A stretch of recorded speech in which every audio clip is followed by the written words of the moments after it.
Hello and welcome to my latest video. Now this video we are featuring young Corbett II, the former featherweight champion.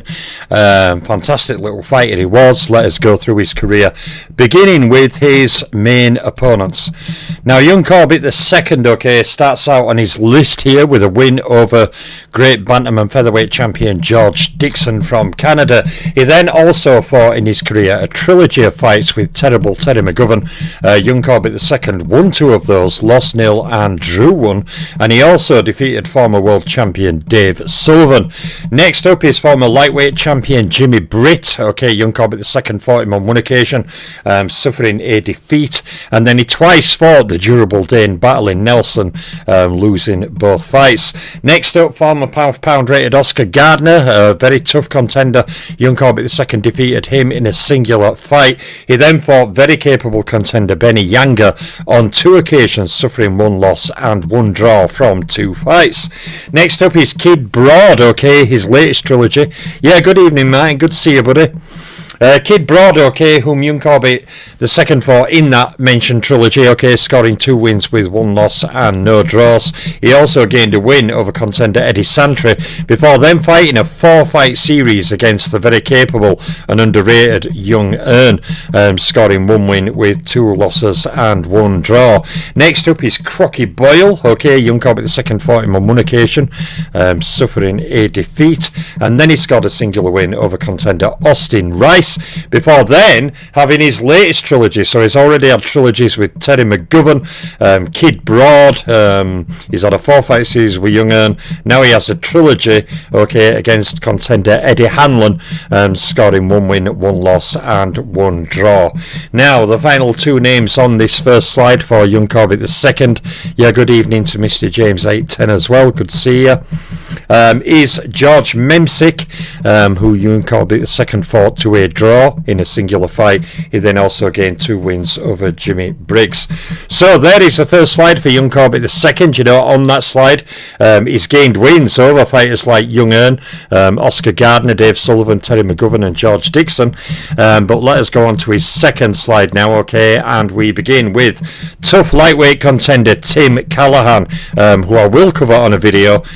He had a very, very tough career and scored many good wins himself. Very, very capable contender.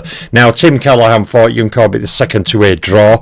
Young Corbett II then scored singular wins over Maurice Thompson and Joe Tipman before then fighting to a draw in a singular fight with Kid Goodman. Next up is lightweight contender Unk Russell, whom young Corbett II fought to a draw. He then fought and lost to the dangerous power puncher Aurelio Herrera in a singular fight before scoring a win over Dick Highland. The final 2 names on here, the first is contender Harlem Tommy Murphy, whom young Corbett II suffered a defeat to, and he also suffered a defeat to Dick Nelson. So there are 36 fights highlighted there, young Corbett II scored 16 wins with 13 losses and 7 draws from those 36 fights. So when we go on to the KOs and rounds boxed for young Corbett II, he scored 48 knockouts, he scored 20 knockouts in 3 rounds or less, and he scored 4 first round wins. Now Corbett II scored 3 KOs against champions, 2 KOs against Hall of Famers, and 4 KOs against pound for pound fighters. Being a full pre-rating era fighter, he scored 0 KOs against rated fighters. And young Corbett II fought a total of 842 professional career rounds. He fought 58 title fight rounds in his short but good run at featherweight, and he fought totals of 79 rounds against champions, 48 rounds against Hall of Famers, and 85 rounds against pound for pound fighters. Now obviously against rated opponents, he fought no rounds against top 10 fighters, top 3 fighters or ring champions. So let's go on to the slide against champions for young Corbett II.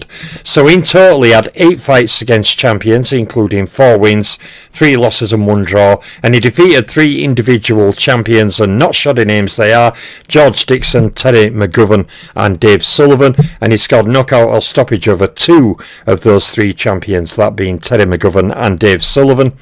So when we go on to the slide against Hall of Famers, he He's had 6 fights against Hall of Famers, defeating 2 individually, who were also on the champion list, George Dixon and Terry McGovern, and he's scored knockout over one of them, Terry McGovern. So there's 2 of the 3 niche opponent categories down. Okay, let's go on to the pound for pounders. And young Corbett II had 9 fights against pound for pounders with a record of 5 wins, 3 losses and 1 draw, and he defeated 4 pound for pounders. The first 3 were 3 champions he defeated: George Dixon, Terry McGovern and Dave Sullivan. Also he defeated pound for pound rated Oscar Gardner, and he scored knockout over 3 of those 4 pound for pounders he beat: Oscar Gardner, Terry McGovern and Dave Sullivan. And Ardrey, respectfully, is there even film tape of Corbett II? Is the film tape of a Tyrannosaurus Rex? Or is the film tape of George Washington? Or is the film tape of Napoleon Bonaparte? That argument is an old one and is a ridiculous one. So anyway, on we go. Okay, record against rated opponents. Young Corbett II, okay, had no fights against top 10 fighters, top 3 fighters or ring champions. He also defeated no rated fighters individually and scored knockouts over 0 rated fighters individually. And when we go on to the title fight stats, young Corbett II had 5 world title fights. He scored 4 wins with no losses and 1 draw. He also made 4 title defences and he scored 4 title fight KOs. Now, against rated opponents in title fights, obviously, he scored 0 wins against top 10 fighters, top 3 fighters or ring champions. And he also scored 2 wins against champions in title fights, 2 wins against Hall of Famers and 2 wins against pound for pound fighters.